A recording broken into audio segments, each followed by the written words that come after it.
Hi hello welcome to film Jalsa. This is Shraddha. ప్రస్తుతం Jakkanna super star Mahesh Babu గారి కాంబినేషన్లో రాబోతున్న సినిమా కోసం చాలా బిజీగా అయితే వర్క్ చేస్తున్నారు. ఇక ఆల్రెడీ ప్రీ ప్రొడక్షన్ పనులు స్టార్ట్ అయ్యాయి అని చెప్పేసి కూడా తెలుస్తుంది. ఇక లేటెస్ట్గా సూపర్ స్టార్ మహేష్ బాబు గారి పిక్స్ అయితే సోషల్ మీడియాలో లీక్ అవ్వడం జరిగింది. ఇక ఆ పిక్స్ అయితే చాలా అంటే చాలా వైరల్ అయిపోయాయి. ఇక ఆ పిక్స్లో for the first time super star Mahesh Babu గారు గడ్డంతో కనిపించడం అయితే జరిగింది. ఇక ఆ పిక్స్లో చూసిన మహేష్ లుక్స్ని చూసిన తర్వాత అభిమానులందరూ ఇక ఈ లుక్లో కనిపించబోతున్నారా సినిమాలో అని చెప్పేసి చాలా ఎక్సైటెడ్గా ఉన్నారు.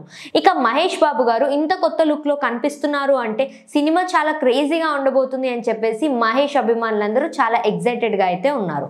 ఇక లేటెస్ట్గా కీరవాణి గారి కొడుకు ఎంగేజ్మెంట్కి అటెండ్ అయిన సూపర్ స్టార్ మహేష్ బాబు తన గడ్డాన్ని కాస్త ట్రిమ్ చేస్తూ కనిపించారు. ఇక ఆ తర్వాత అభిమానులందరూ మళ్ళీ ఏంటి ఈ కొత్త లుక్, ఇక ఇదే ఫైనల్ లుక్కా లేకపోతే ముందు లుక్కే ఫైనలా అని చెప్పేసి కాస్త కన్ఫ్యూజన్లో అయితే ఉన్నారు. ఇక లేటెస్ట్గా కనిపించిన పిక్స్లే ఫైనల్ లుక్ అయితే మాత్రం ఇమీడియట్గా షూట్ అయితే స్టార్ట్ అవ్వబోతుంది అని చెప్పేసి అయితే తెలుస్తుంది. ఇక మళ్ళీ ముందుగా ఉన్న బియర్డ్ లుక్కే ఫైనల్ అని చెప్పేస్తే ఇక ఇప్పట్లో ఈ సినిమా ప్రొడక్షన్ పనులు అయితే స్టార్ట్ అవ్వవు, ఇక ఇప్పట్లో ఈ సినిమా సెట్స్ మీదకైతే వెళ్ళదు అని చెప్పేసి మహేష్ అభిమానులందరూ అనుకుంటున్నారు.